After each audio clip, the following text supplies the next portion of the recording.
Greetings to you all who have joined us this evening on the SAPES Policy Dialogue forum on StreamYard. Today we are looking at mining, Chinese mining in Africa. Who pays the costs? We're looking at the tragedy that has afflicted most of Southern Africa and beyond with respect to mining. It's an understatement to state that mining or minerals or the extractive industries has been the curse for Africa since the division of Africa in 1884 at the Berlin Congress. We know all the tribulations that have befallen us on the African continent, intensified since that date with the tragedies that we have seen in the Congo, the Belgian Congo as it was called, virtually owned by an individual, Leopold, and those who have read Leopold's Ghost would know what I'm talking about. But this has persisted to this day in the Congo. But likewise, in Southern Africa, we have a situation where, perhaps unexpected in the first instance, given that the Chinese, have been our all-weather friends throughout the struggle and in recent years. But there's no longer hiding the fact that, in many respects, the conduct of the Chinese, especially in the field of mining, has not been any different from that the Europeans brought into Africa at the turn of at the end of the 19th century into the 20th century. And the question is, are the motives different if the conduct appears to be the same? We have today, under extreme pressure, public opinion in most of our region, but particularly in Zimbabwe and Zambia, have been forced to bring this matter to a discussion as you are today. We'd hope to have Claude Kabemba, a Congolese scholar, activist at the Southern African Resource Watch. Unfortunately, due to flight changes, he has not been able to make it. We have in his place another old comrade who was an exile in Zimbabwe in the 80s, and with whom some of us have been communicating over the years. And today we're meeting him inadvertently at the recommendation of Claude Kabemba, David Van Wyk, who will give us a regional perspective, an overview. And then we have Farai Maguwu, an activist in the Zimbabwe context, one of the most prominent factors, both in terms of himself and the organization that he runs, in highlighting the pathologies in the mining sector, and not only with regard to the Chinese, but also with regard to mining in general, and in which the rulers of our countries have been as errant, one might say, as those who are mining. I'm sure we'll get to those details. And then we have another activist, Chilekwa Mumba from Zambia. He needs no introduction. If you Google him, you'll find that this young man has been very active together with Farai Maguwu in doing what they have done in highlighting the environmental degradation, the ecological disasters that have beset our countries in recent years. Then we have Charles Tomaseri, also an expert in the sector, joining us. As I've said earlier on, we are here not only to appeal to our all-weather friends, China, but also to bring to their attention this big power that is China today, this big and emergent new world order, one might say, that while they are such grand players in the world economy, they should not be remissive of the responsibilities and the tragedies and the environmental disasters that they are bequeathing in our countries in Africa and in Southern Africa in particular. And in doing so, to call also upon the authorities, our governments, who are perhaps more remissive to the extent that they have not set the limits, the rules under which our minerals should be extracted. And more important, in not demanding a level of involvement in the industrialization of our countries. Some years ago, I was on the panel discussion on the occasion of the centenary of the Chinese Communist Party, and I asked my fellow panelists, why is it that the Chinese are unable or unwilling to bring industries from their country into our countries? Why are the Chinese behaving no different from the imperialists for whom extraction to their countries has been the order of the day? How can we, through such discussions as we're having today, engender a conversation, a dialogue with our Chinese partners to understand our concerns, to understand the excesses which are self-evident in the mining sectors in our country, in our countries in the region? So I call upon David van Wyk to open the discussion for us. David. Thank you very much for having me. Just a little bit of background. Since coming back from exile, I was in the provincial executive of the Communist Party of South Africa in the Northwest Province. Then I became a bit disillusioned with government, and I think that Jesus will come before the Communist Party.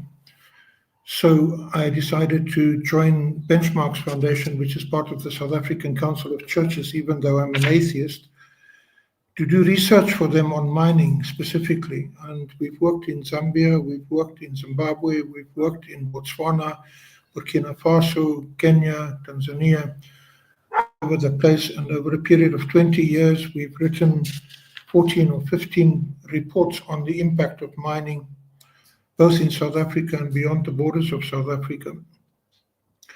But for us who were born in the 1950s, we remember the Cold War very well, and we remember the role of China and Russia in the Cold War, and very often their interests contradicted. For example, in Angola, the Chinese supported UNITA, whereas the Russians supported the MPLA. And today the MPLA, well, until recently, the MPLA was in quite good standing with the Chinese, and then a couple of weeks ago, after a visit by AFRICOM, things between China and Angola went pear-shaped. Now, we have to look at a couple of things. One is a book by Claire, which says the race for what is left.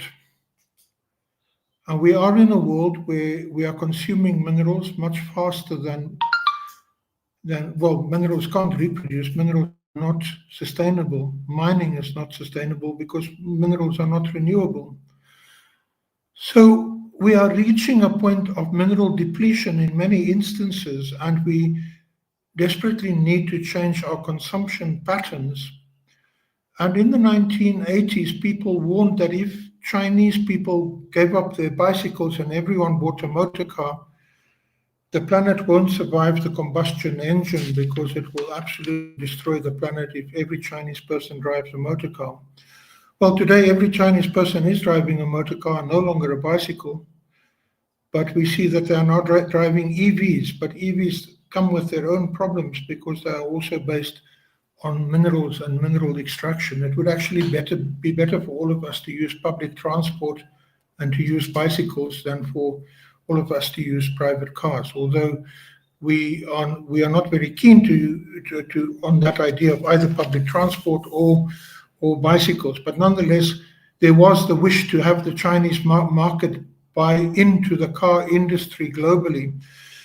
And 20, 15 years ago, you wouldn't find a single Chinese car on the road. Today, Chinese cars dominate South African roads, absolutely.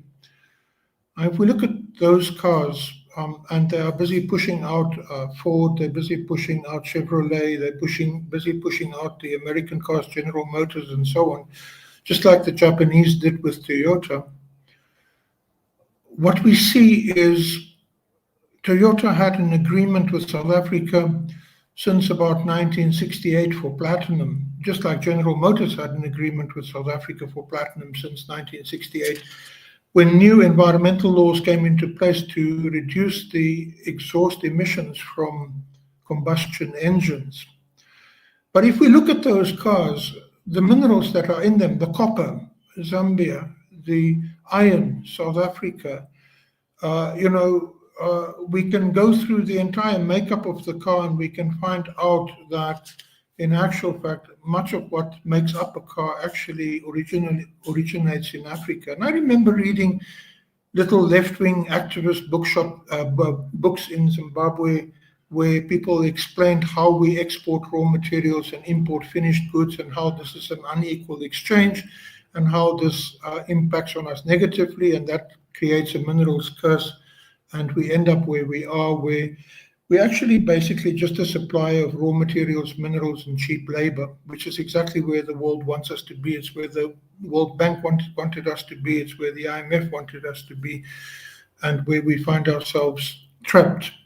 South Africa cannot get out of its mineral dependence because we pay such low wages to mine workers and to farm workers and people in the extractive industries that there's no market for manufactured goods, and so no manufacturers would ever want to invest in South Africa. We have several car plants, but they assemble cars from Germany, from the United States, and from Japan, and then export those assembled cars. But we don't actually make any cars from our own minerals, and we can't actually say that those vehicles belong to us. In 1980, when Zimbabwe became independent, we were all very excited because Land Rover was manufactured 80% in Zimbabwe under sanctions on Rhodesia.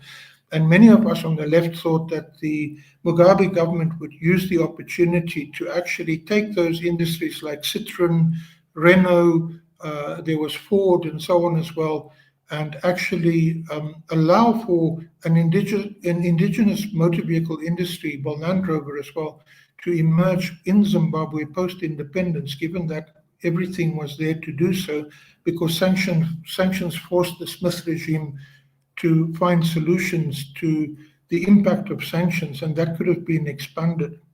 But I also know a lot of left-wing people got into serious trouble with the Mugabe government because at that time, Minister Chizero was keen to become a part of the World Bank and the IMF infrastructure, and lots of promises were made. And so Zimbabwe was told, no, don't manufacture cars, you can import them cheaply from Japan. Don't manufacture radios and electronics because you can get that cheaply from Japan. Don't do cloth because you can get that cheaply from India. Don't do any of these things, electronics, wolf tools and things like that, because you can import these things much easier. Focus on cash crops, focus on the production of minerals and so on, so that you pay off the debt that Zimbabwe has. And of course, Zimbabwe just got ever more into debt and having to pay more and more to service that debt. And we remember the big crisis with the fall of the wall in Berlin and the collapse of communism in Eastern Europe, and how that impacted on Zimbabwe and how suddenly there were food shortages and so on. And the whole of the industrial zone below Harare, south of Harare, actually became empty buildings, much like the industrial zone in Ndola. Once Kaunda had privatized the copper industry, copper was doing quite well, the copper towns were doing quite well, but then the copper price collapsed because several conflicts came to an end at the beginning of the 1970s. The wars in the Portuguese colonies came to an end, the war in Vietnam came to an end, the liberation struggle in Algeria came to an end, and the demand for copper declined very dramatically. And the reason why I mention that is because you will see a week ago, Anglo-American Corporation has just bought one of the biggest, or bought into and partnered into one of the biggest copper mining companies in Canada. And if you go and look at the copper price and look at the sudden increase in the value of copper, you can see that the date of October 7 and the copper price increase correlates with each other very dramatically. And so the war in Ukraine and the war in the Middle East at the moment, and of course the war that Trump wants to do in Venezuela and so on, makes the outlook for copper very good, because massive amounts of copper is going to be shot away in the form of bullets and arms and so on. And as Africans, we really should ask whether we want our minerals to become conflict minerals in the global contest between China and the United States in the race for what is left. And what is left in Africa. And so in South Africa, we have a problem. And I traveled today 100 kilometers to get here in time for this particular meeting, from a tailings dam that broke 3 years ago from a diamond mine, and basically washed away 2 African townships. The spatial arrangements of apartheid always put the African townships on the wrong side of the tailings facilities of mining companies and so on. And we just managed to get a court case going against that particular company, which is Dubai-based now, but it was basically a company of Afrikaner capital in South Africa before they sold it in May, just before the tailings broke down. And the reason why I mention that is because it has a massive impact on the surface water and also groundwater situation in the southwestern Free State, much like the Kafue River incident with the Chinese in Zambia. But we also remember that in Zambia, Glencore and others also already impacted on the Kafue River. So we cannot really apportion a nationalization to mine pollution, or a nationality to mine pollution. We can't say it's the Chinese or it's the West or it's whoever. It's mining companies. And very often it becomes very difficult to distinguish between mining companies, because if you look at Glencore, it's listed in Hong Kong, right? It's got massive funding from the Chinese Development Bank. If we look at Standard Bank, which is the biggest African bank to invest in mining on the African continent, and they've got a whole map of all the minerals in Africa at their head office here in South Africa. Standard Bank now, as its biggest shareholder, is the Chinese Development Bank, but it's also a bank that is pretty much British as well, having its roots in the Anglo War and the struggle to regime change in the Boer Republic of the Transvaal at the turn of the century. So there's not just a red flag flying. Very often that red flag is flying alongside the British flag, alongside the Canadian flag, alongside the American flag even, to take out the minerals. And the tragedy is we are in a situation in South Africa where mineral depletion is a real reality. Gold is already finished in the South African context. Copper in Zambia is under serious threat because copper has been mined for almost a century or even more in the Zambian context. And what is going to happen to Kabwe, to Kitwe, to Solwezi, to Ndola, and so on when the copper runs out in the Zambian context? What are you going to do with those towns? Have you got plans for a post-mining economy? If I get off the airport in Ndola and I drive through the industrial area to the city, I see all these empty buildings where they once used to manufacture mine equipment, where they used to manufacture car tires, where they did all kinds of things which are now just standing empty, because the mining companies that took over the nationalized mining industry in Zambia are only interested in extracting the minerals and taking them to the ports as quickly as possible and off to China, which is the world's factory at the moment, and off to off to the north to the military-industrial complex in the United States and elsewhere to manufacture bullets and bombs and so on. Not that the Chinese are not manufacturing bullets and bombs; they are also doing so. So there was also a little book in the 1980s, 1970s by Sara Manica Lapido called Independence.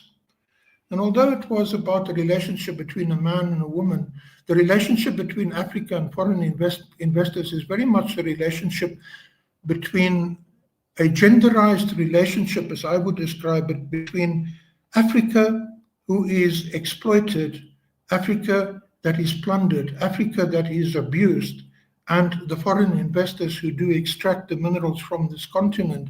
And we've never really become independent. We have instead become independent, meaning we are dependent on foreign investors because we don't trust our own people and our own countries and our own resources and our own solutions to overcome our dependency on the United States and China and so on. And as China moves towards a multipolar world, which is not necessarily a bad thing, we have to ensure that as Africans, we set the terms for anyone who operates within the African context, and we set down very distinct rules and obligations for any investor that comes here. And that is, in fact, something that we can learn from the Chinese, because to invest in China, you actually have to adhere to the rules and regulations set by the Chinese government. You cannot do as you please, and your intellectual property soon gets nationalized into the Chinese economy, and soon they use your intellectual property for their manufacturing. I don't think is a bad thing. However, it is something that we need to learn in the African context. We need to learn how to manage and control local and global economic oligarchs instead of them controlling us. Because at the moment in Africa, when global capital come, and in Zambia at the moment, I hear that Bezos, Gates, and Branson are very interested in your copper, and they're coming in there big time. And we know that in the Congo, the copper industry there is dominated basically by Zionist influences and so on. We actually need to begin to control what is going on in our economies, how things are owned in our economies, how we benefit from what is there in our economies, and how eventually we break the dependence that we have on this foreign investment. Otherwise, we will be basically like sex workers standing on the street corner, wearing the skimpiest of clothes and makeup and so on, trying to attract the worst customers possible to our services that we are providing. And we can take that back down to mining and mining communities. We see it. I was in Jagersfontein today where this disaster occurred. And last night, as I sat outside the guest house on the veranda and watched the people passing the guest house, very young girls, underage girls, actually passed by and tried to solicit my attention, which is what the kind of situation is like now. And, within the South African context, we've got dying mining towns. Johannesburg is dying, in fact, because the mining industry has gone. It's left 6,000 abandoned mines, massive environmental destruction and community misery. And also, when a mine gets abandoned, mine workers are abandoned. So tens of thousands of mine workers are abandoned. And the moment they're abandoned, they lose their work permits and their national status in South Africa to work here. They become illegal immigrants. And that then feeds into xenophobia and so on.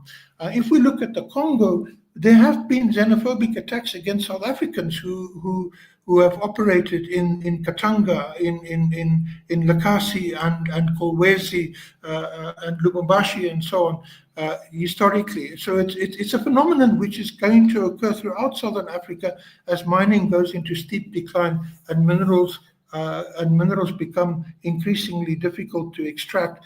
And we need to say, how do we transition from mining in Southern Africa and SADC to a post-mining economy? But also in doing so, how do we prevent South Africa from being a sub-imperial power? Because that's exactly what it is. We don't want your nationals here, but our malls are all over your countries. And wherever our mine managers go, And Zambia had good Zambian mine managers, and they've all disappeared. If you go to the Zambian mines, they are all managed by South African mine managers. And even the Chinese mines in South Africa, Gold One in South Africa, they basically appoint people who look like me. They don't appoint black managers at all.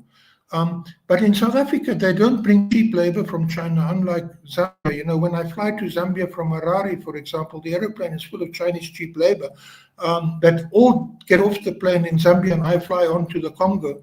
But every time I get into Lusaka to Harare or vice versa, I find the Chinese guys all in the aeroplane, and I'm the only Caucasian, white-skinned guy there. The political economy of race in the South African context. But shockingly, also I worked with a community in Sweden in the Arctic, and I found on the plane with me South African mine managers going there, operating for South African operations there. And so we see this intermingling. We talk about the Chinese, and maybe they will become more apparent now that there is this conflict and trade war between Trump and China, that who is Chinese and who is not Chinese. But fact of the matter is that many of these companies that we think are Chinese are not necessarily Chinese, and many of the companies that we think are Western are not necessarily Western. They take their money from anywhere it comes, and they also do the processing of their minerals anywhere where they can get the cheapest labor and conditions in which to do so. So a lot of our minerals and so on actually go east towards Japan and towards China and India for the purpose of processing. In South Africa, we've got 5,000 diamond cutters, and half of them are unemployed. In Mumbai, there is 50,000 diamond cutters, and they are all children. It's child labor. So we have not cleaned up how minerals work in the world, because the mining companies and those that buy the minerals and so on want to look at conflict minerals in Africa, but they don't want to look at how minerals actually contribute to conflict outside of Africa as well, in the Middle East, in Ukraine, and elsewhere. So these are all important issues to look at as far as this is concerned. Now, I have not had much time to prepare because I was told about this just this morning, but I hope that some of the things that I have said here has some relevance to the discussion that is coming up now. But I don't think that we should look at the Chinese homogeneously. I think we need to look at them in their complexity, and we also need to look at, historically, the Chinese did not support all liberation struggles. They supported the Zimbabwean liberation struggle in the form of ZANU-PF, but in Angola they supported UNITA. ZAPU was supported by the Russians, and the ANC was supported by the Russians and not by the Chinese. Chinese supported the PAC and so on. So that history is also a complex history that needs to be untangled so that we exactly understand how they operate, because they are becoming a dominant global power. I think that in the next 20 years, economic power is going to shift east, but we in Africa need to prepare for that. But we also need to prepare for a just transition, not only in that west-east transition, but also in the transition to post-mining economies in Africa. We need to see what role China can play in that, but also in a multipolar world, we need to see what other people can play as well, the people in India, the people in Japan, the people in the West, and so on. We should not perhaps tie ourselves to one flag, because the global operators, the mining companies, the extractive industries, the manufacturers, all of them, their flags are multiplicity of flags. They are almost rainbow flags, because they will take their money from anywhere, and they will take their goods to anywhere, depending on where the markets are. But I think also we need to become jealous of what is left in our countries, and not just allow it to be shipped out. Thank you. Thanks, David. Before you go, this is going to be a conversation throughout. I'll be coming back to you, to and fro. But for the time being, what have you got to say about the nature of Chinese mining in the region? And are you aware, for example, that a few weeks ago, something like 600 or 600 Chinese were thrown out of Angola. Do you know the circumstances under which they were thrown out? And I agree with Yes. you entirely. I agree entirely that the manner in which there's been excesses or laxity in the regulations with regard to mining, especially on the part of the Chinese, as you will hear from Farai and Chilekwa, is largely due to the lack of clear guidelines on the part of the authorities. And in many cases, sheer corruption on the part of the governing elite in our countries. Well, I can give you narratives of the extent to which state houses and military chiefs have been corrupted by the Chinese, in particular, yes. very crudely. But I wanted you to just to tell us very Yeah. concretely Okay, look. what is your record of the excesses which are said to be across the region with respect to Chinese mining? Well, I think that Chinese mining from country to country differ. In the South African context, we have reasonably strong mining trade unions. And so we don't find Chinese cheap labor, and their abuses run foul of the unions often here, if and when they do.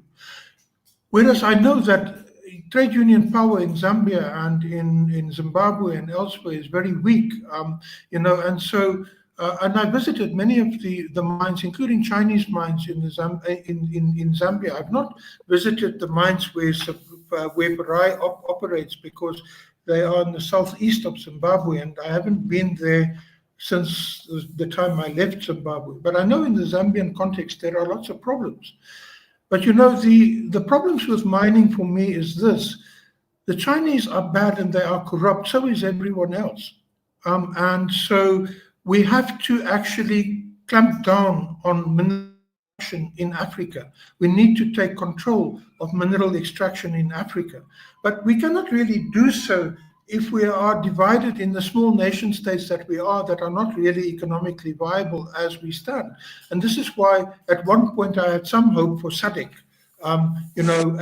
as an entity. But as we can see at the moment, SADC is falling apart. I mean, Zambia is making weird decisions. Malawi and Lesotho and so on are making weird decisions within the SADC context. But South Africa has also been very hostile to the nationals of other countries.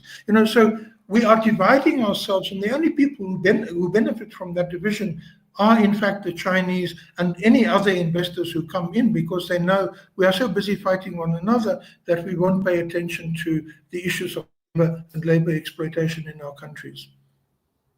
Fine, I'll come back to you, David. Let's move now to the Zimbabwe experience. Farai Magu, please. Farai? Hello, Prof. Yeah, welcome, Farai. Thank you very much. Good evening, everyone. Thank you so much, David. It was really a pleasure to listen to this background information, how we got to where we are. Regarding the Zimbabwean situation, I want to first locate the problem. My observation is that at the heart of what we are now calling the Chinese problem in Zimbabwe is a predatory state that is in decline and that has destroyed, they've run down the economy completely. We saw the fast track land reform program, which failed in terms of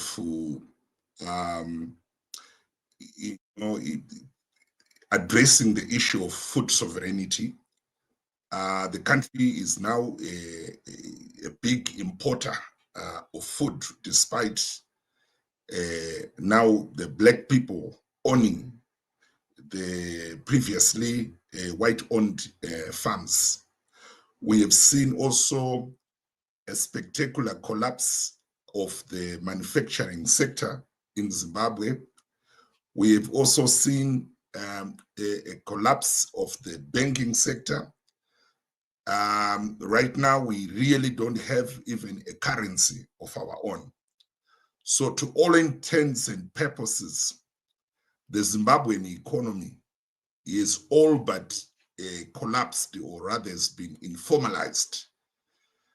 And that also speaks to the problem of migration, where majority of Zimbabweans would leave if they get a chance to leave the country, because everything has been informalized. And against that background, we have seen predatory instincts from the state, where they are capturing anything that can be captured, that can give them that little United States dollars. Of course, when they speak, if you listen to Zimbabwe's finance minister, Mthuli Ncube, speaking about the so-called Zimbabwe currency, I don't know really what we are using right now. It has been changing every 3 to 5 years. They would bring another surrogate currency. Listen, even when he came to office in 2017, he said that we are not going to use these multiple local currencies. But he has been forcing it on the people. But the ruling elite, they want the United States dollars, which they are forcing on the people. And because of that, mining has become probably the only space where they are guaranteed of US dollars. They don't have expertise in mining. They don't have capital for mining. So what they did is to reach out to China, where the Chinese are bringing in capital. But when I say capital, they are not really bringing money, they are only bringing equipment, machinery, to disembowel Zimbabwe of its mineral wealth. So, because I've talked about it being a predatory state, there is no rule of law that is being observed. Zimbabwe has become like a carcass that is being torn apart by vultures. And you can track this to Marange 2009, when the first Chinese company came to form a joint venture with the Zimbabwe National Army, forming what they called Anjin. At one time, they said they are now the biggest diamond mine in the world by volume. Fast forward from 2009 to 2025, it's now about 16 years. That company is still there. They failed to construct even a single bridge. They failed to construct even a kilometer of tarred road in that area. They failed even to contribute to the Marange Health Center, the Marange Clinic, where they are now converting even a door to become a mattress.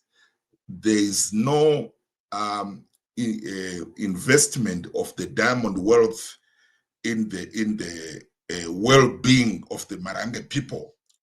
The only sign that there is an economic activity in that area is the presence of.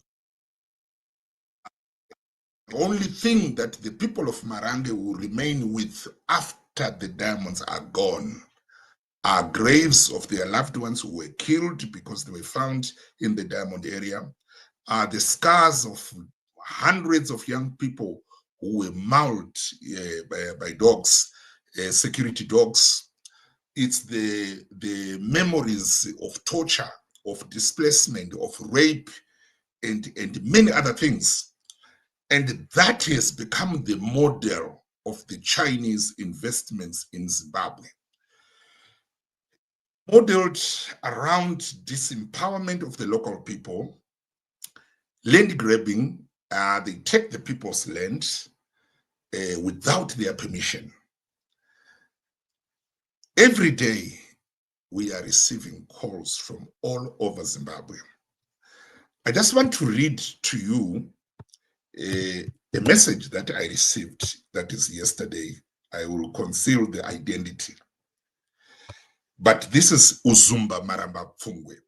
It's the most loyal constituency to the ruling party. Then they say the Chinese, there are 2 Chinese companies which have just arrived. And there are some of the Chinese were arrested by the Zimbabwe Republic Police after breaking the legs of the locals. Crop fields are being taken over and the gullies are lying all over unrehabilitated. Problems are worse in Pfungwe, Mtawa and Maramba. Some people are being displaced and are now allegedly setting up residence along Mazoe River, where there are local gold paners as well. Right. This is the summary measure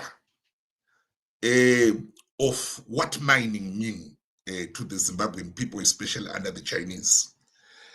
According to the Zimbabwe Investment Development Authority, ZIDA, about 70% of the investors that came into this country in 2023, they were Chinese.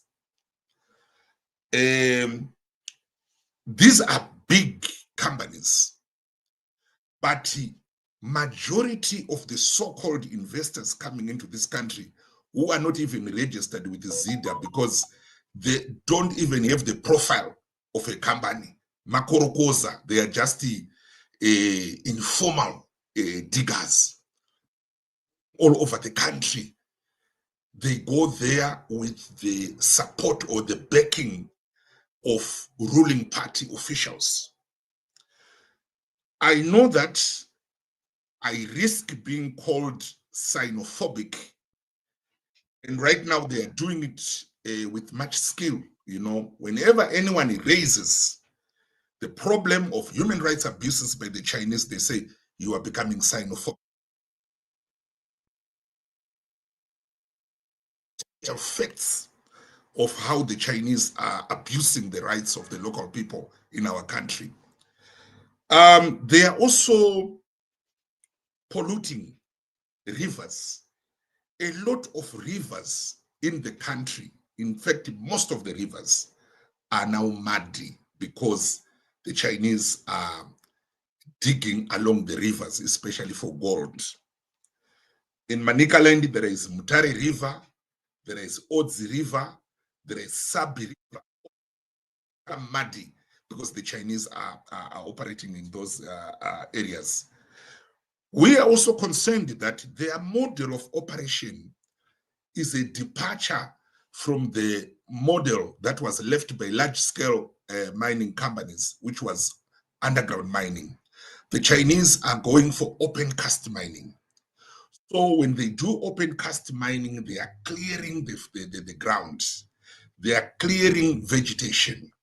They are disturbing the topsoil such that even after they are gone, it will be very difficult to cultivate crops in those lands again.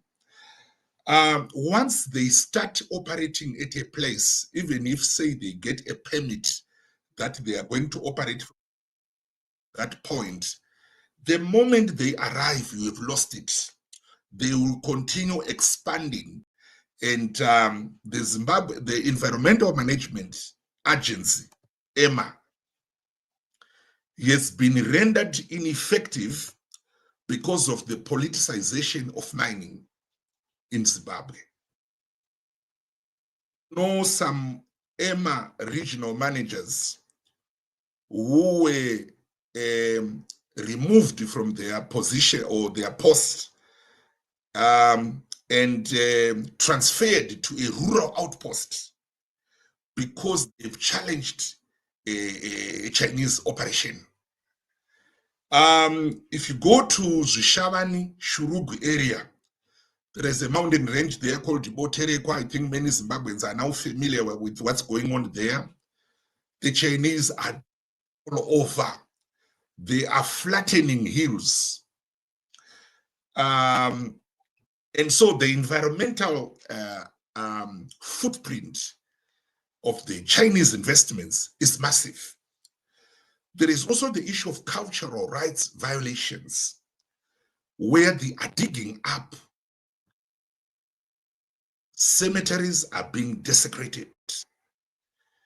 I talked with some of the villagers who had the remains of their loved ones dug up by the Chinese. And I wanted to know what it meant to them. And most of them said it caused trauma to them. They were not even given counseling before and after. So they are left with deep psychological trauma. But all these things I'm talking about, they are negative externalities of their operations. But the big issue, which Zimbabweans are complaining about, is that these are non-renewable natural capital or natural assets of a country, which are being plundered by another country. Right now, we are talking about lithium. Zimbabwe is the biggest producer of lithium in Africa. We have 6 large-scale mines. Of those 6, we have got 4 which are owned by China.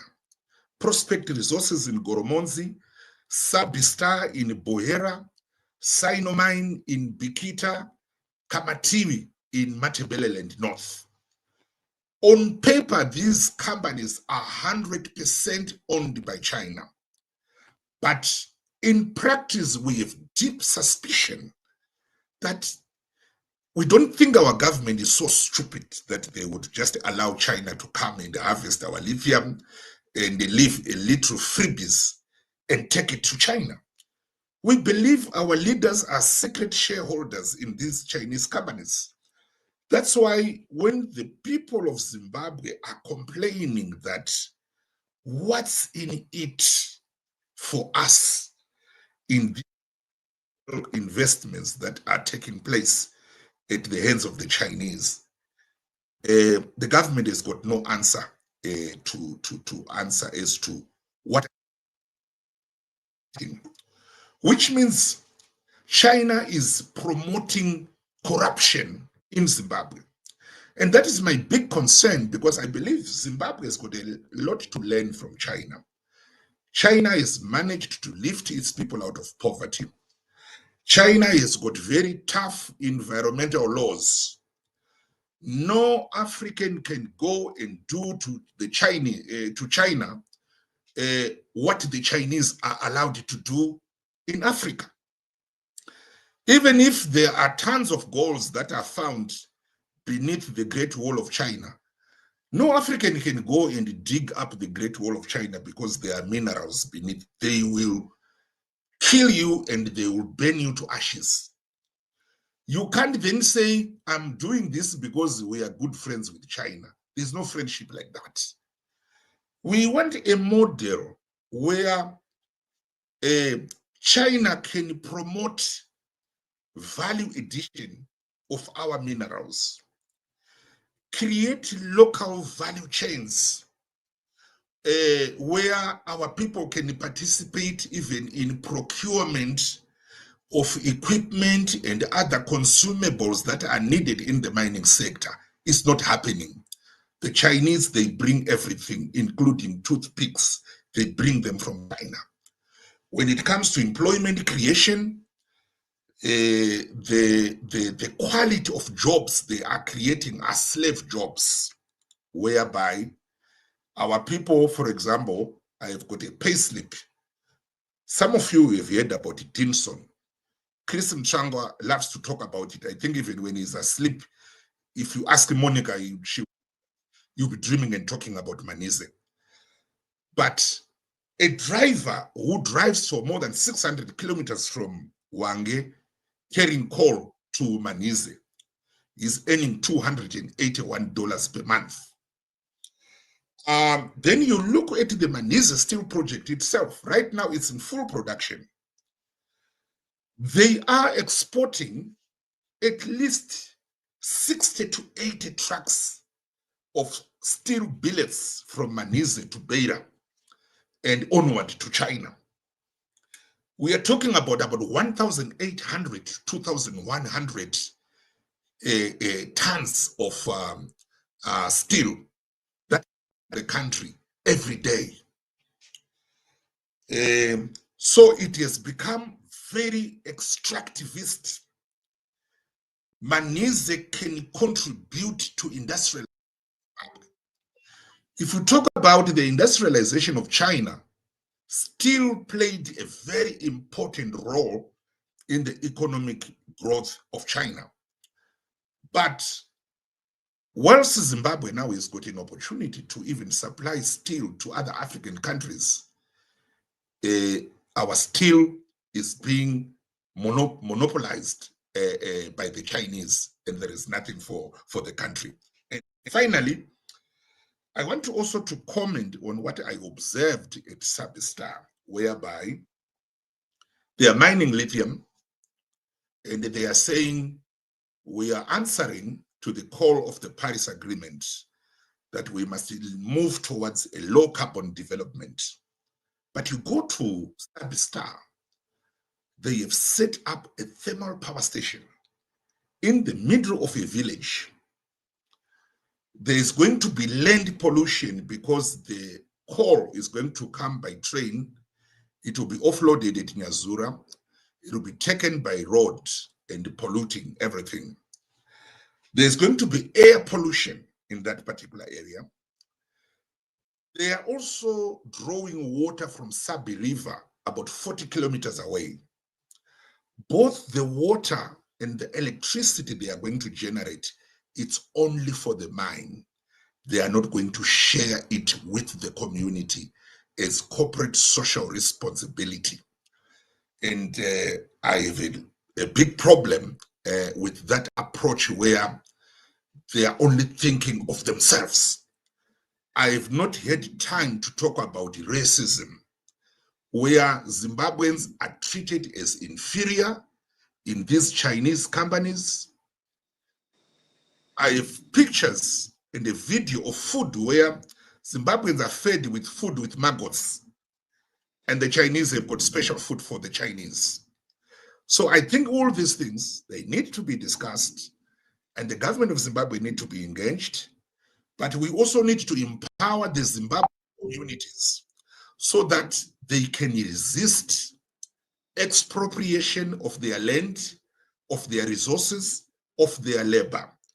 And for the communities to be able to stand strong, they need the support of civil society. We need to play our role and work with the labor unions as well to ensure that communities can exercise agency in defending what rightly belongs to them. Thank you, Prof. Back to you. Thanks, Farai. Thanks, Farai. I think you have given us a very good summary of the things some of us have been hearing and reading from yourselves. I'm sorry to say that the media has not been as faithful to this task as you have been yourself personally. I wanted to ask just two questions. The first is, what has been the response of the state, of the authorities, to the evidence that you and others have produced to show the extent of the excesses in the mining industry on the part of the Chinese companies? What has been the response? Has there been any coherent response? Is there any indication of action being taken? And on that note, are you aware of what the Angolans have done? And if so, what really happened in Angola? Should I respond now? Yes, please. Okay. Yeah, I know certainly the Angolans have sent back some of the Chinese back to China. I'm very much aware that there is a turning point even in the Zimbabwe government approach towards the Chinese. When we published our report in September last year about the Chinese investments in Zimbabwe, The government reached out to us and they said, we want to discuss your report and we want you to know that it is not government policy to allow the Chinese to do as they please in this country. After that, we also noticed that they started sending back to China, deporting a number of Chinese who don't have papers to operate in. The issues of the environment and the abuse of the rights of the local people, government has not been speaking with one voice. Right now, we have got a hot issue in Magunje, where the Chinese have built a cement factory near the Magunje. Who is this guy? Who is a permanent secretary for presidential affairs, something like that. After we raised the alarm that the community has been arrested, community members, for protesting this project. Since March, they've been going to court and the like. This guy went on the ground and he said, we are with the community. This project must stop. But the provincial leadership of the ruling ZANU-PF party and the district development coordinator of the area are all with the Chinese. They are not with the people. We have another problem that is unfolding right now in Penalonga in Mutare, where the political leadership of the province are now participating in activities and trade that is happening there. So you have a situation where some of the leaders, during the day, they are saying we want to see order in the country, but during the night, they are partakers in criminal activities. I think the Gold Mafia documentary gives us a glimpse of who is involved in these things. Thank you. Thanks, Fred. We'll come back to you because I would like to end this discussion in about half an hour, 40 minutes, with firm recommendations as the way forward. I did send the notice to the Chinese embassy, inviting them to listen to this, and I hope they are listening in, because we want to be able to open a dialogue between ourselves and the government, and the Chinese. We want to go as far as Beijing itself in making our concerns known to the Chinese through the embassy here in Harare and through our embassies, the Chinese embassies in our countries. Because I think it is time to say things as they are, but more important, to begin resolving these matters. Farai, just one question I wanted to have before I move on to Mumba. Is there a possibility of documenting or revealing, disclosing the extent of the involvement of state actors in these activities that we are talking about? Yes. Yes, I think the possibility is there, but it's a very risky activity to embark on. And I would think that it is very critical for Zimbabwean civil society to work together on such a mission. A collaborative approach would be effective. Number one, it allows you to pool resources together. Number two, there's also the issue of the expertise that you need to do such a thorough research. And number three, it helps to spread the risk. And number four, it's important that it's a national issue. It should not be trivialized to become something that is an agenda of an individual or an individual organization. But as Zimbabweans, we need to say, this is our country, and I think we need to draw a line in the sand. This is not acceptable. I believe that broad approach can yield results. Thank you. You would like some of the recommendations along those lines, but also any contact with the Chinese embassy, the Chinese government, through the embassy, on these matters? We have engaged, we tried to engage them, we've sent them letters, hard copies, emails.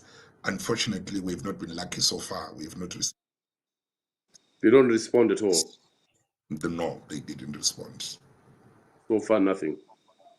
So far, nothing, yes. I will come back to that. Chilekwa Mumba. Mwanja Kulu.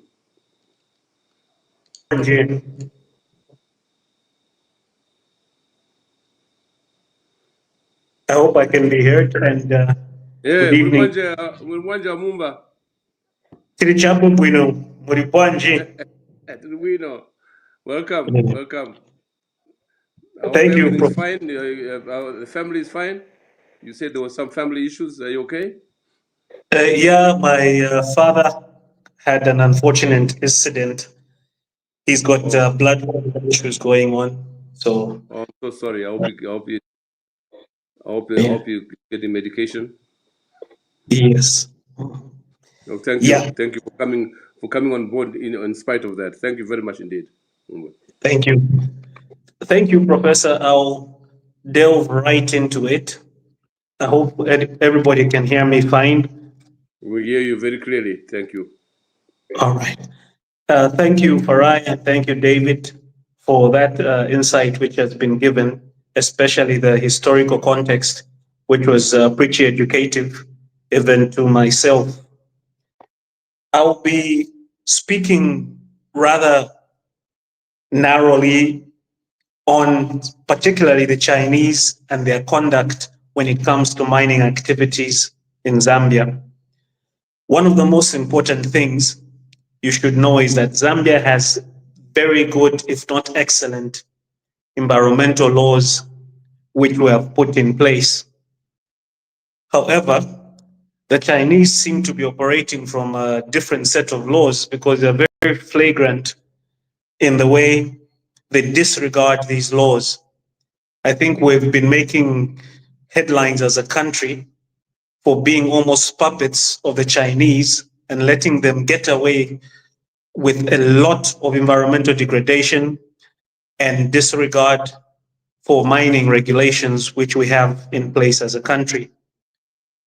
And from where I stand, it's very sad to see even today that whenever the government, our government is talking, they'll be almost acting like they're the spokesperson for these Chinese operations. The most embarrassing thing about it is they even go out of their way to prove that there's nothing really wrong that the Chinese have done. I don't know if someone caught news of how we had a very senior government official trying to prove to communities that water was safe for drinking, and thereby even took a drink of the same water in some of the communities which were heavily affected by the recent pollution, which has made world headlines once again. There are so many angles from which the Chinese feel like Zambia is their playground. And of course, we are kind of tied up to them economically because they have filled the gap, or rather pretended to fill the gap where it looks like we're benefiting more from whatever investment they bring into the country.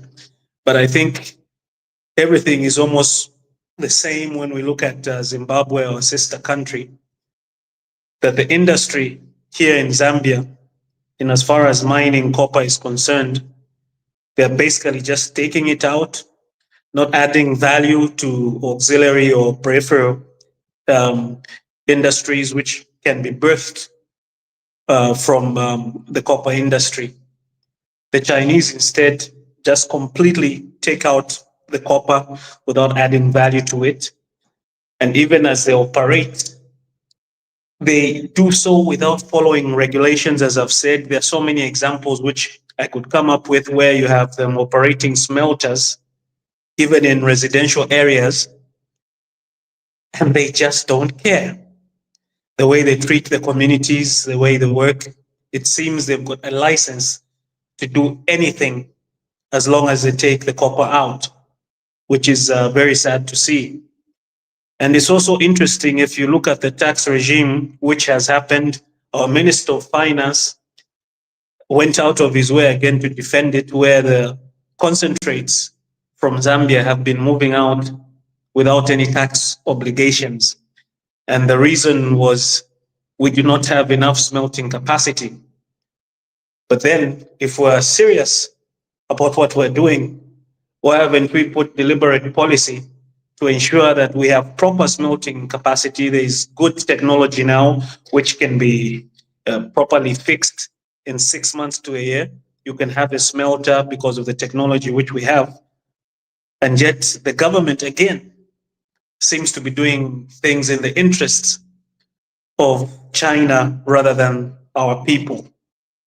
It has been very sad to see, if you look at the livelihoods which have been destroyed. I'll speak particularly on the recent spill, which is of a historic magnitude, as everybody has put. It's the worst environmental disaster on record in Zambia, and possibly in the top 10 in the entire world.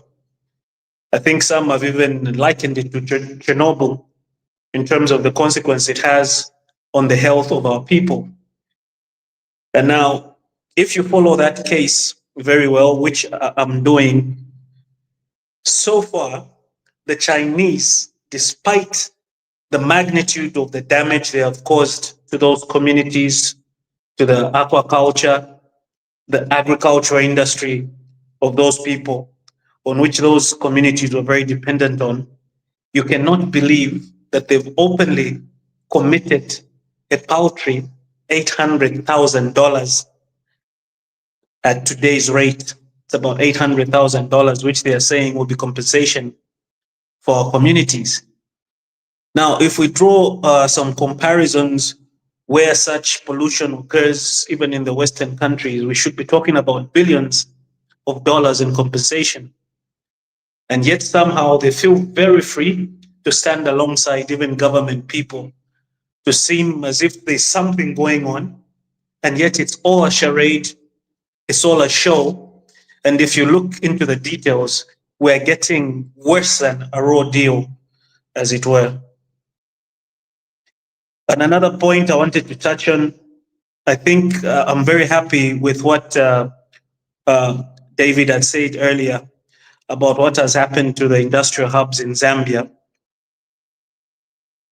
If you look at where the wealth of this country comes from, it's well known that it's copper, and particularly on the copper belt, and now most recently in the northwestern province. Billions are moving out each year from these communities. But in terms of corporate social responsibility and everything else in terms of infrastructure, they do not care. These so-called investors who, as our former president referred to as infestors, they're just infesting our country, not really investing. I know those are strong words, but that's the reality on the ground.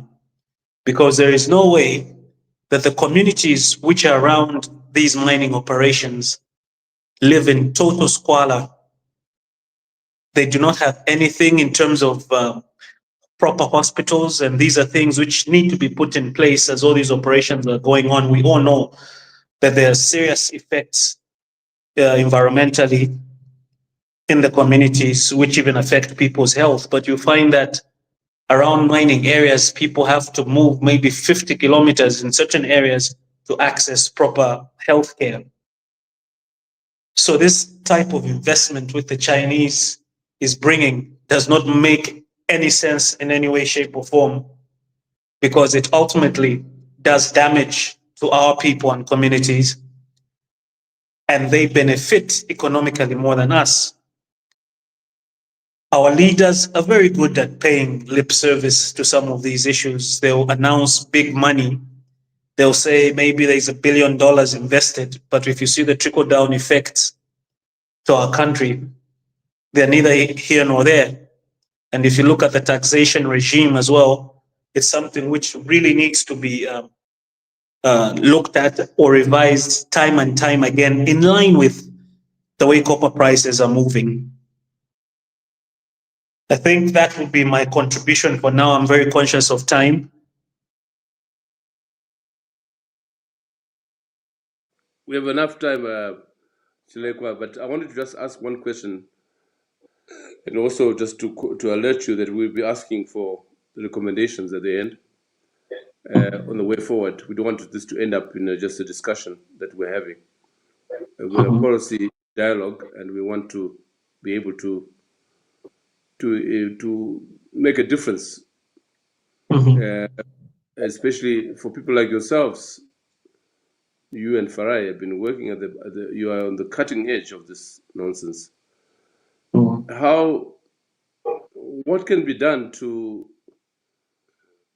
enable you and your organization and others like you to make a difference in terms of putting an end to this pattern and to make an impact on the policy framework in the extractive industries in Zambia?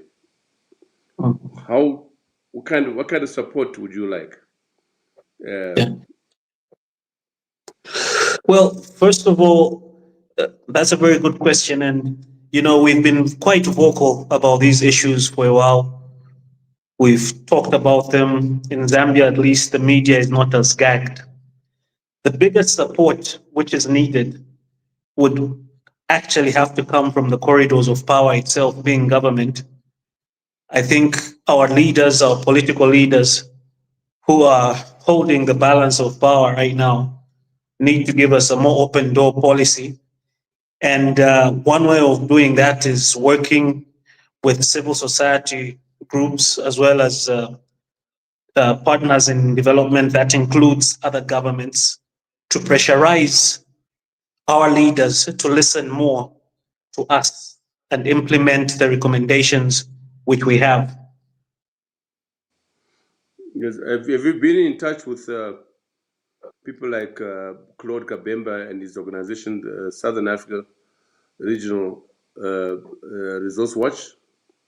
Because I know we have been in a number of conferences together with Farai, where the Southern African Resource Watch, together with our SAPES Trust, have tried to engender a regional policy framework, which also ensures that the region as a whole jointly acts on these matters, a kind of an extractive industry policy framework.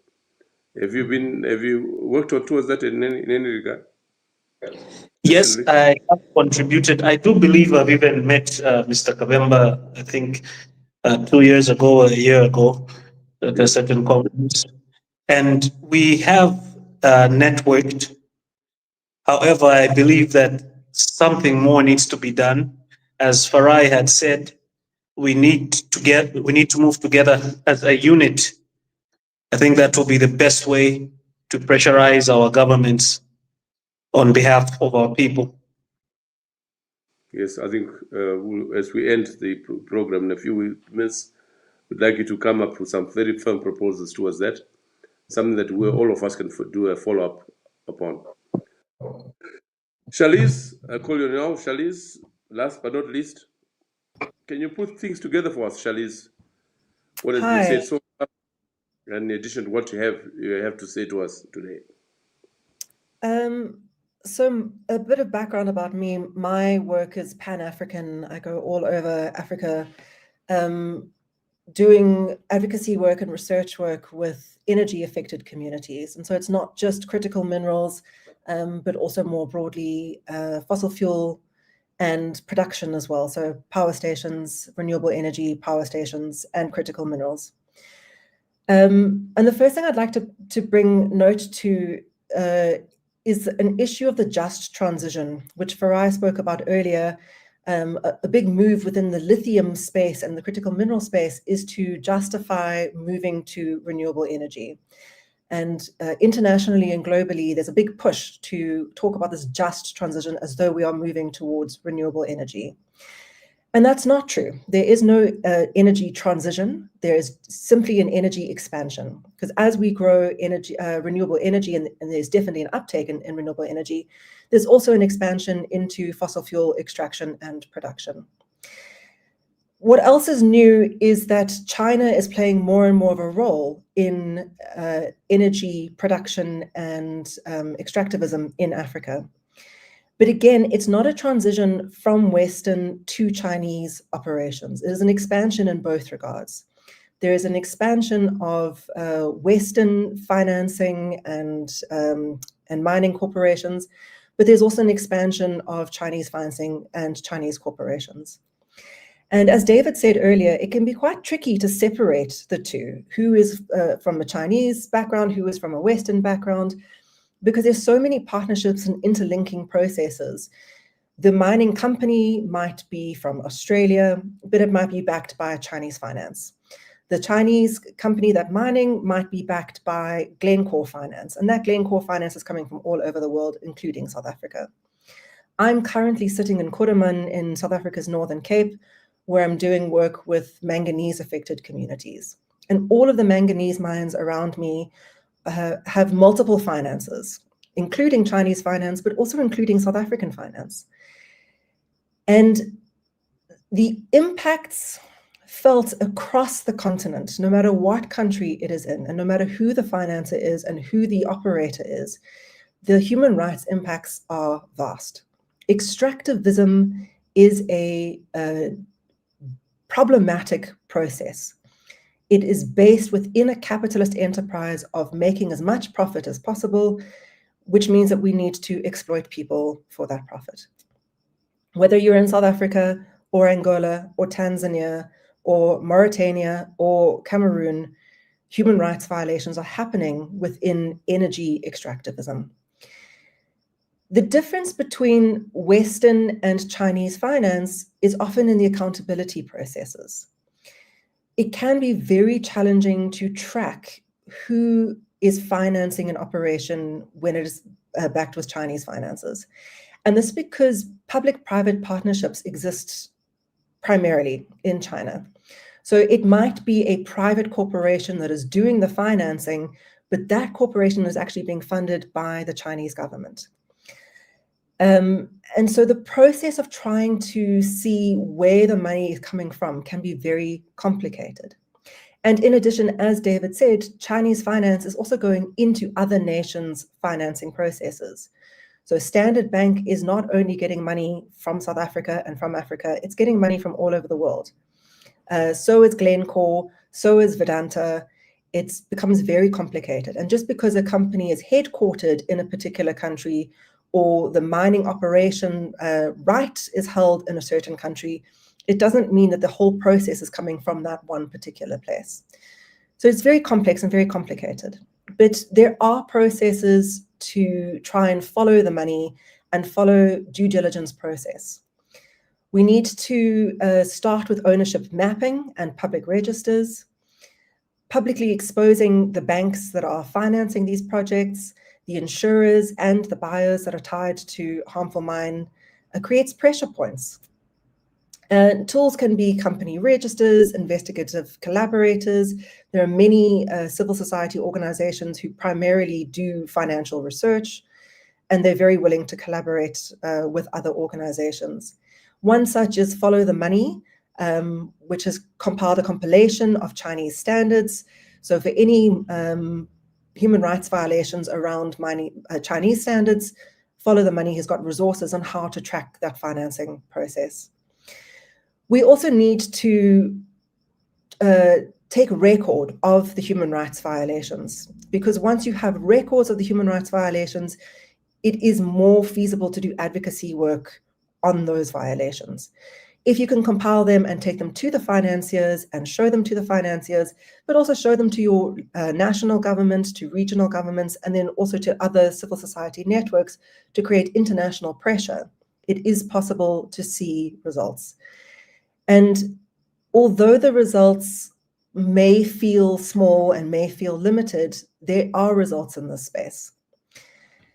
But ultimately, the biggest issue, and I think David spoke about this earlier, the biggest issue with mining and processing on the African continent is that we are still trapped in this dependency model of exporting raw resources out of the continent. China has the Belt and Road Initiative, where they spend huge amounts of money building infrastructure, which is pit-to-port infrastructure. But the USA is sponsoring the Lobito Corridor, which is going through the DRC and through Zambia, going to the Angolan coastline. The UK, sorry, not the UK, but the EU has also got many of these same processes, these pit-to-port resource and infrastructure deals. It's all wrapped up in a modern neo-colonialism. Whether it's going to China, whether it's going to the UK, whether it's going to Australia, it's not benefiting Africans. And I think when we talk about policy dialogue, we need to take it back down to the community level, so that the policy dialogue is not just looking at what national government can do to benefit and accountability mechanisms that national government needs to impose on the mines. And those things are important. The whole mining process needs to be very, very well monitored, and accountability mechanisms need to be put in place. The corruption and the elite capture is incredibly detrimental to our own potential for further industrialization. You can't build a processing or a manufacturing factory in the area of a mine that's going to create jobs and create value addition when those processes are mired in corruption. But again, we need to take it back to the community level and bring the community into the policy dialogue process. And sometimes that means reframing the discussion entirely, so that we're no longer even talking about export models or value addition or beneficiation, but we're talking about alternative strategies and how communities can actually become the beneficiaries of the resources under their feet and their alternative strategies and livelihood processes that may not even include mining or industrialization. And I think that we need to start putting more emphasis on that at a policy dialogue space. I don't want to go on for too long because I'm very mindful of time, but thank you, that's my input. Thanks, Charlize. You, of course, you'd make the distinction or the comparative difference between the formal mining activities that we have known for over a century in the region and the kind of mining conduct that we're talking about that Farai and Chilekwa have outlined. Would you acknowledge that difference? To a degree, yes. I mean, I think that there is quite a lot of evidence that there's a lot of impunity happening around Chinese mines. But I would also like to point out that the worst impunity is happening in nations and states where there's very, very little government oversight. It is not possible for those same violations to be happening in spaces where there is better due diligence and better governance. And I mean, I'll give you the example of Madagascar. Ambatovi mine is run by a South Korean and Japanese company. And the human rights violations there, I would say, are as dire as what is happening in Zimbabwe and Zambia with the Chinese, because there is absolutely no government oversight of the mining regulation there. It's just not happening. In the DRC, Glencore and many of the other very big mines there that are not necessarily Chinese run, but are Swiss run and Australian run and South African run, the human rights violations in those spaces are astronomical. I mean, we need to keep in mind that the war in DRC, the genocide that is happening in DRC, is a minerals-based war. It is about power and it is about control. And that war has not started since the Chinese have started there. It came through the Belgian colonialism that happened before then. So I'm reticent to say that there is a stark difference. I think that there's always a degree of difference, definitely. But I don't want to delegitimize the implications that are coming from other development programs, including those by African countries and African financing. I think the big overarching issue is the process of extractivism. and the process of the capitalist extraction of resources that is exploitative for the benefit of a foreign nation, whoever that foreign nation is. And I think that we need to stay connected to what is happening across the globe and hold a responsibility at multiple points, because that is how we will change the system. If we only target a single nation and the violations that are happening from that nation, I don't think that we're going to make the impact that we want to make at the global level, nor at the local level. I agree. One has to be holistic. Of course, but there's at the micro level, you see, that's where the communities feel it worse. You know, when you hear the reports, get the reports that Farai and Chilekwa have outlined, it's at the level of the communities. When you have a whole mountain in your backyard ripped apart, a whole mountain opened up, the graves, cemeteries uprooted, it brings the reality of a century-old, more than a century-old curse that mining has been to Africa, to the community. And so one can't ignore that, of course not.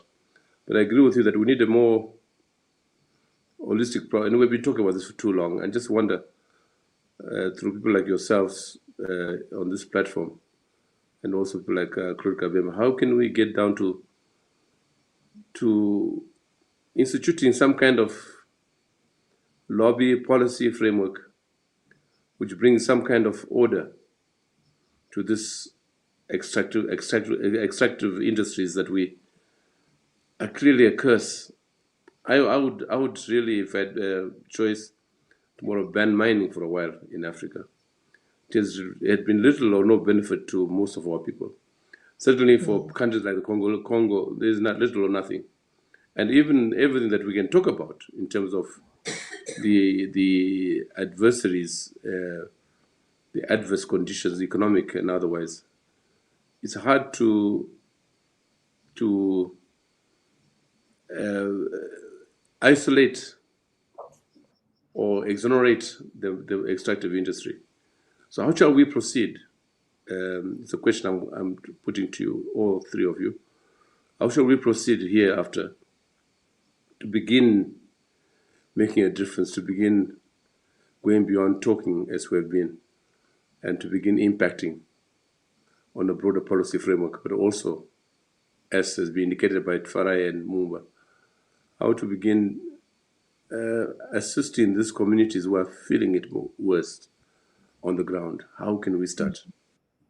Maybe I should give you a rest while you think about it, and I go back to David. David, can you help us? Yeah, I'll look, come back to you. we work very closely with communities in South Africa, and we've got community monitors in all our mining communities that we train, and they report on a regular basis. They've got their own website, they've got community monitors network and so on. And we are kind of better informed than what the government is informed about the impact of mining at a community level as a result of the community monitoring system that we do have. I think if we can create, and we have tried to work with Zimbabwe and other countries to create a regional monitoring framework where communities actually take the lead in reporting and engaging and so on. But the problem also is the problem between ourselves and communities, and even our community monitors, and the vast difference in our standards of living and our experiences and so on, where I don't think that they get sufficient voice. We tend to dominate their voice whenever there's an international discussion like this one today that we are having here. You know, the other thing is that in Malawi, Kayelekera, right up in the north near Karonga, we produced a report together there with the community which warned against Paladin mining, a uranium mining operation. And we identified Standard Bank as being the financier, and we discovered that they had no environmental impact assessment or management plan, and they didn't meet any of the legal requirements and so on. And we warned that it's in a high risk area for earthquakes and so on. And a year later, the area was hit by 12 earthquakes in December. And we attacked Standard Bank in South Africa. Standard Bank really is the Trojan horse in South Africa, Botswana, Zimbabwe, Zambia, and so on. And Standard Bank is very, very arrogant as far as these issues are concerned. And I think that if we collectively attack the source of the finance to say, and we did this with Switzerland, where we did a study on the human rights violations of coal mines in South Africa, and then we got them to run a referendum in Switzerland to prevent a company from investing in these companies that are abusing human rights. In Africa and Switzerland, you can do that. So if you could prove the case, then the government there holds a referendum, and if you win the referendum, then there can be a block.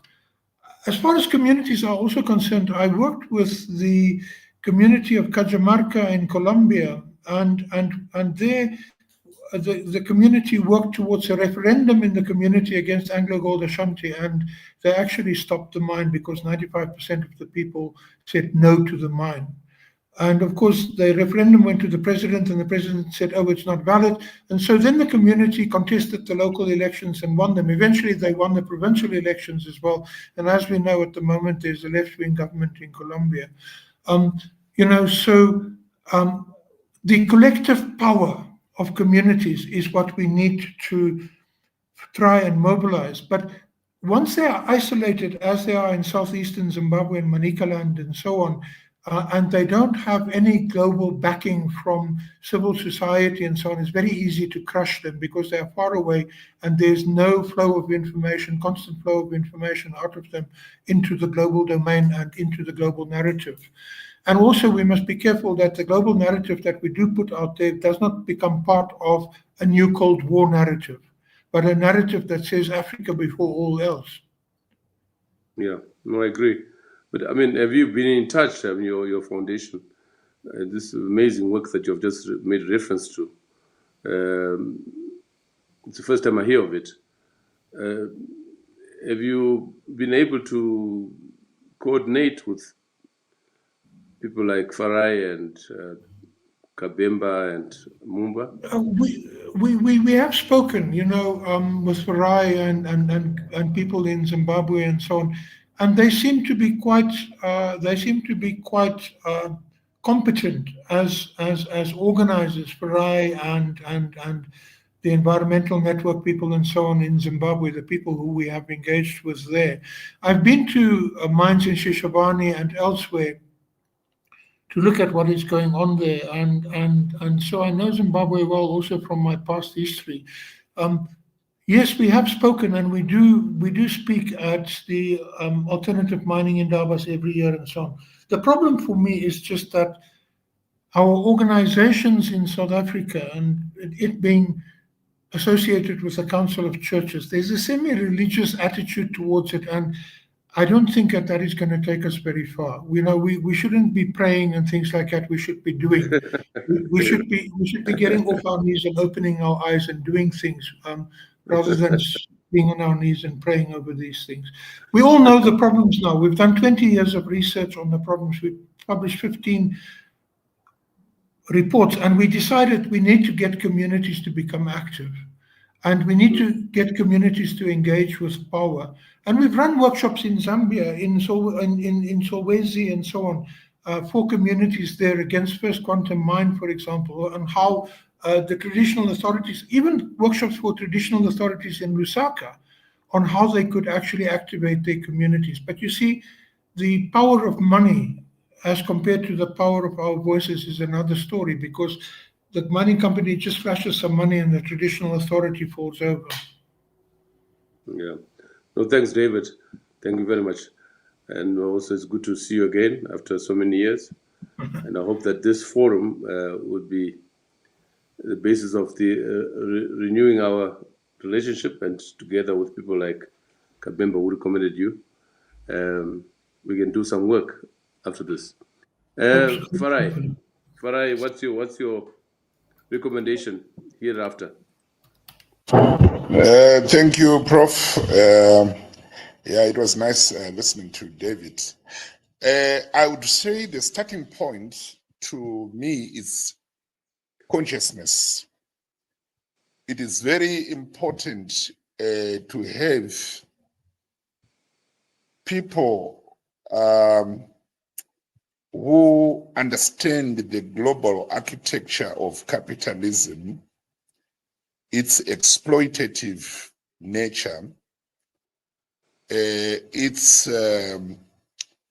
use of violence, destruction of the commons, the gendered impacts of extractivism, so that the communities understand the animal that they are dealing with, that it's not just a localized struggle, but it's part of a global structure that has got winners and losers.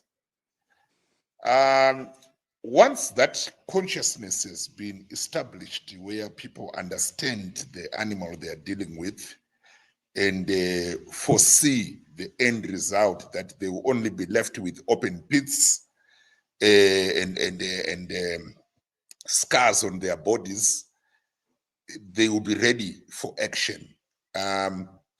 David has already talked about the issue of action. I just want to amplify the voice of David to say, the problem we are having right now is that we are fighting little pitched battles, and yet we are dealing with a continental problem. If you listen, or rather observe the nationalists, what they did when they were fighting colonialism, they discovered that this is not a little problem that is fought at a local level, but it's a continental problem. That's why you had the frontline states, we had even those whose countries had liberated said, we are not free until the rest of Africa is free.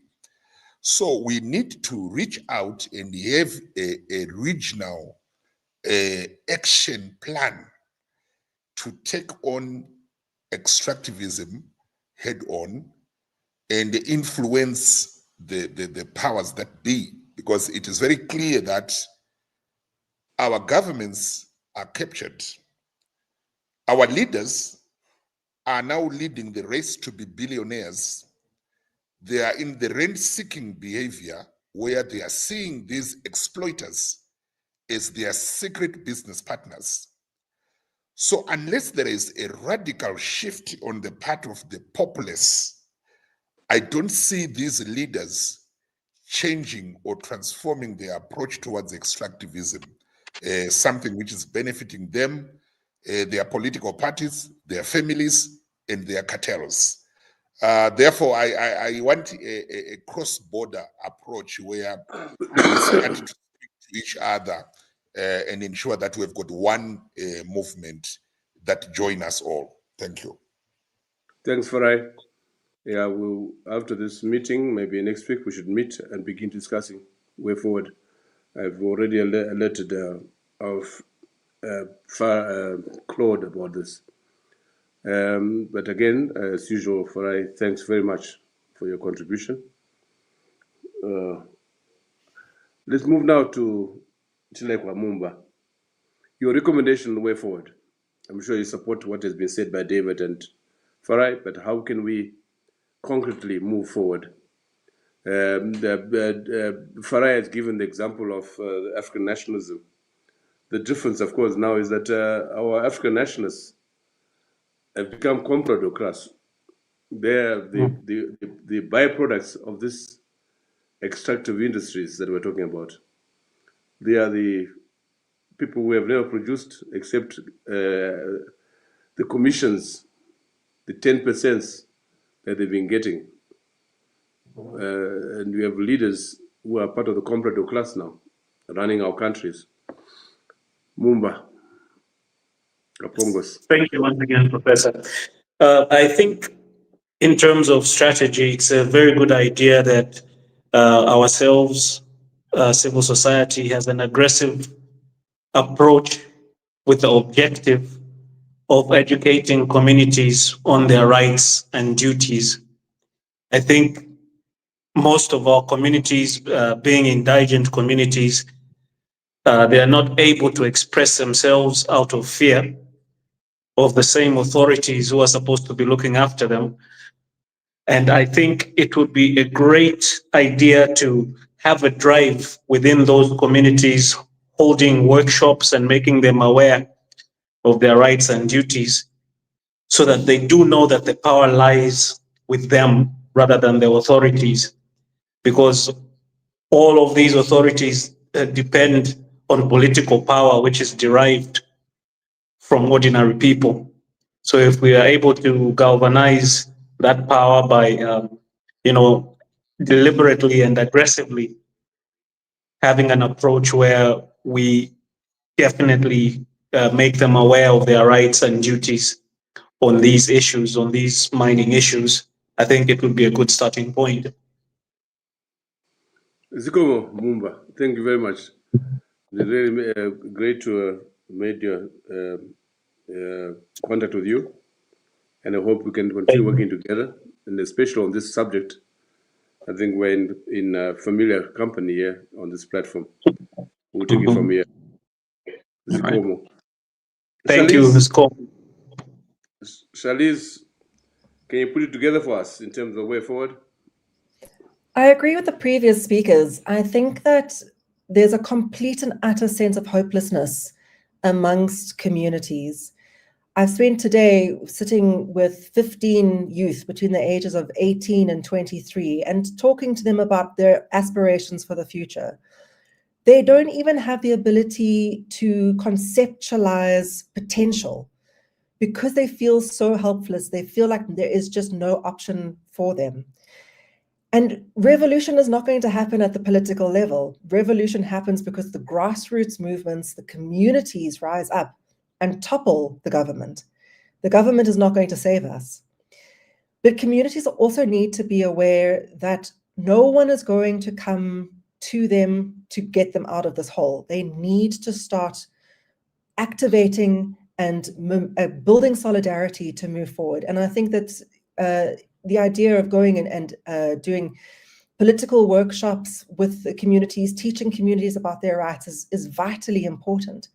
But capacity building is about passing the candle on, the light on to the community so they can lift themselves up in this process.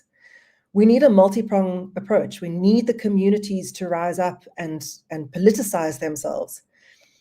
But we also need international solidarity. And so, working in policy formats like the UN binding treaty on transnational corporations and human rights is important. We need to have this international solidarity and network of accountability mechanisms, and we need the communities to rise up and take the flame forward. NGOs need to be involved, schools need to be involved. I feel like all of society needs to activate itself. We're all sitting back and just watching the world burn in front of us and thinking we can't do anything about it. And mass revolutions have happened before. It's time for it to happen again. Yes. No, thanks, Charlize. Thanks very much for your contribution. The subject we've been tackling today is just a macrocosm of a bigger problem that has been the political economy of Africa for the last 150 years. And now, as I said earlier on, the history of mining, of the extractive industry in our country, in our countries, in Africa as a whole, but in Southern Africa in particular, has been largely that of the pathology of our economies, which are dependent on these extractive industries. It has also produced a class of leaders in both the private and public sectors the comparative class, a very parasitic class, people who don't produce except through commissions and kickbacks. And this has been the history of our countries in Southern Africa, in particular Zimbabwe and Zambia, not to mention DRC and Angola. We are here also to pay homage to the three of you who have been working arduously in your communities. And we want to make you feel that in acknowledging that we also want to help you, to help ourselves, to help our communities, to help our countries, to fight the bigger battle. So we'd like to keep our contacts, to keep the lines open, and hereafter we'll be in touch with you and with Claude Kabemba to see how we can progress this discussion. Thank you very much. Again, I appeal to all our viewers, please support this program by liking this video and subscribing to our channel. We are here in 2 weeks' time with a topic yet to be decided, but I want to thank our panel, Shaliz, Amumba, Farai, and David. Thank you very much. Zikomo. Danke.